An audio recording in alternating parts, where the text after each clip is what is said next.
Hello everyone, आज के इस वीडियो में हम पढ़ने वाले हैं गायनेकोलॉजी का बहुत ही इम्पोर्टेंट टॉपिक ओलिगोमिनोरिया के बारे में। ओलिगोमिनोरिया वर्ड से अगर हम समझें, ओलिगो का मतलब होता है लेस और मिनोरिया दर्शा रहा है नॉर्मल मेंस्ट्रुएशन को। तो इसमें जो लेडीज़ के पीरियड्स आते हैं उन पीरियड्स के बीच का जो अंतराल है वो 35 डेज से ज़्यादा रहता है। 35 डेज से ज़्यादा इंटरवल होना, इसे हम कहते हैं ओलिगोमिनोरिया। इसलिए एक साल में 12 से कम पीरियड्स आते हैं। नॉर्मली 28 डेज में पीरियड्स आने चाहिए, लेकिन ओलिगोमिनोरिया के केस में 35 डेज से भी ज़्यादा इंटरवल हो जा रहा है। So by definition oligomenorrhoea is menstrual period occurring at interval greater than 35 days। दो मेंस्ट्रुअल पीरियड्स के बीच में 35 डेज से भी ज़्यादा इंटरवल होना। इसमें ब्लीडिंग बहुत कम होती है, स्कैंटी होती है और पीरियड्स इरेगुलर होते हैं।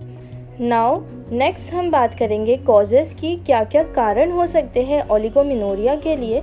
सबसे इम्पॉर्टेंट कारण रहता है स्ट्रेस। किसी प्रकार का अगर पेशेंट स्ट्रेस ले रहा है तो उसको मेंसेस नहीं आते हैं, लेट होते हैं और बहुत स्कैंटी होते हैं। सेकेंड इज़ क्रोनिक इलनेस, यानी कोई लंबे समय से कोई बीमारी चल रही हो, जैसे एनीमिया हो या कोई इन्फेक्शन हो बॉडी में। एनीमिया बहुत ही कॉमन है इंडिया की फीमेल्स में। Third is poor nutritional status. ज़्यादातर लेडीज़ जो इंडिया की रहती है वो प्रॉपर न्यूट्रिशन पे ध्यान नहीं देती है, तो उसके कारण भी ओलिगोमिनोरिया हो सकता है। फोर्थ, ईटिंग डिसऑर्डर हो कोई, for example anorexia nervosa and bulimia nervosa. Fifth is excessive exercise. बहुत ज़्यादा एक्सरसाइज अगर कर ली, जिमिंग ज़्यादा कर ली, कार्डियो ज़्यादा कर लिया तो भी मेंस्ट्रुएशन इनफ्रीक्वेंट हो जाता है, इंटरवल बहुत ज़्यादा इंक्रीज हो जाता है। Sixth one is prolactinoma. Prolactin is a hormone जो कि पिट्यूटरी ग्लैंड से निकलता है, एंटीरियर पिट्यूटरी से निकलता है, ठीक है। सेवेंथ इज थायरोटॉक्सिकोसिस, हाइपरथायरॉयडिज्म, जिसमें T3 T4 हार्मोन्स का लेवल बढ़ जाता है, उसके कारण भी ओलिगोमिनोरिया हो सकता है। नाउ हम बात करेंगे क्लिनिकल फीचर्स की।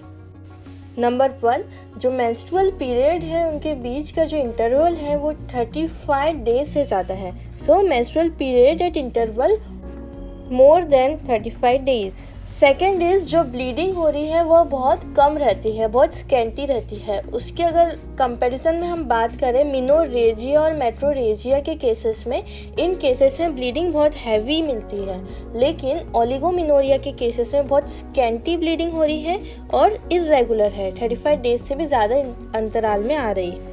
नेक्स्ट हम बात करते हैं इन्वेस्टिगेशन की। तो सबसे पहले हम करवाते हैं कंप्लीट ब्लड काउंट। उसमें हम हीमोग्लोबिन का चेक करते हैं लेवल, और दूसरी इन्फेक्शंस वगैरह तो नहीं है जिसके कारण ओलिगोमिनोरिया हो रहा है। Second, blood sugar level check करेंगे, क्योंकि डायबिटीज़ में भी बहुत ज़्यादा कॉम्प्रोमाइज़ हो जाता है इम्यून सिस्टम।